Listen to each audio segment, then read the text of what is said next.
Akhirnya kita kedapatan anime fantasi dengan tema balas dendam.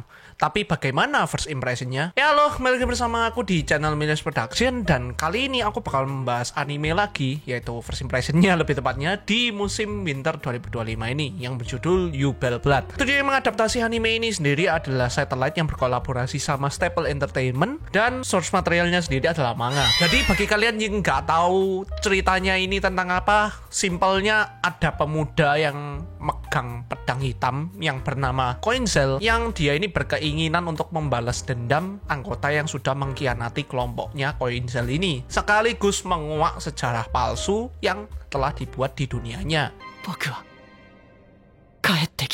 Ya, sesimpel itu sebenarnya garis besar ceritanya. Dan dari 3 episode pertama cukup seru ya, dari 3 episode pertama ini. Tapi mungkin bagi kalian yang terbiasa dengan nonton anime yang ringan-ringan gitu, fantasi yang ringan, pasti kalian mikir, ini ceritanya tentang apa sih? Atau bahasa teknisnya, kalian mungkin bakalan ngomong storytellingnya jelek. Karena memang cara anime ini menggait rasa penasaran kita-kita penonton itu ya dari plot hole yang dibuat dari awalan episode. Jadi intinya kita dibuat penasaran untuk mengikuti cerita dari anime ini sampai nanti mungkin ke klimaks ceritanya. Dari sana nanti kita bisa nilai anime ini tuh kayak gimana nantinya. Dari 3 episode pertama ini konsepnya dark fantasy ya. Jadi dari 3 episode pertama sendiri itu udah banyak scene gore dan tense-nya gitu. Jadi berat gitulah ya. Tapi untuk sekelas anime dark fantasy ternyata nggak gore-gore amat, atau memang mungkin sengaja disensor ya, aku nggak tahu ya. Bisa kita lihat dari 3 episode pertama, episode 3 itu yang paling gore, yang paling kebanyakan darah lah istilahnya ya.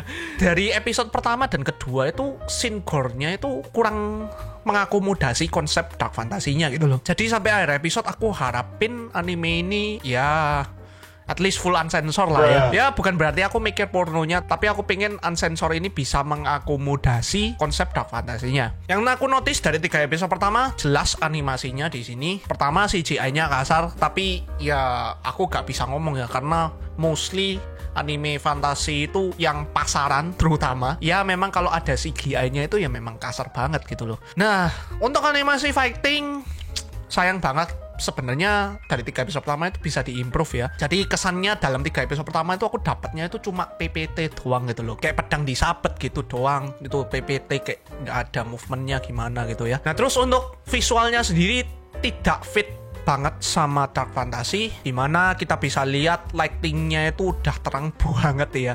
Ya bukan nggak terang-terang banget sih, tapi kalian coba lihat scene-nya pas di gua itu kok rasanya itu dapat penerangan dari mana gitu ya. Ya kita langsung aja ke seiyu di sini. Koinzel diisi oleh Yuya Hirose dan PP ini diisi oleh Hina Tachibana. Selain itu kebanyakan seiyu baru yang isi anime ini. Ya paling yang aku tahu seiyu senior selain Yuya Hirose di sini itu cuma Ueda Hitomi sama Kaori Maeda. Sisanya ada yang senior sih sebenarnya, cuman aku nggak tahu. Tapi kebanyakan anime ini yang isi suaranya itu seiyu baru kebanyakan ya, atau seiyu yang masih awal-awal lah dalam ngisi suara anime. Bisa dilihat sih dari projectnya yang udah diisi itu apa aja.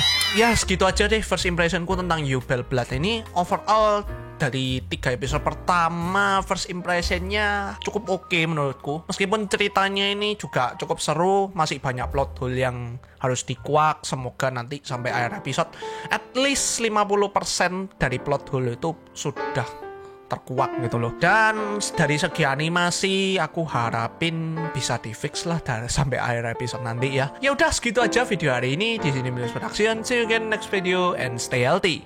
Bye. Althea. Cantik juga sih dia ya. Oke, cukup. もし私がこの勝負に勝ったら、鹿せんべいいっぱいください。もうなら行けよ。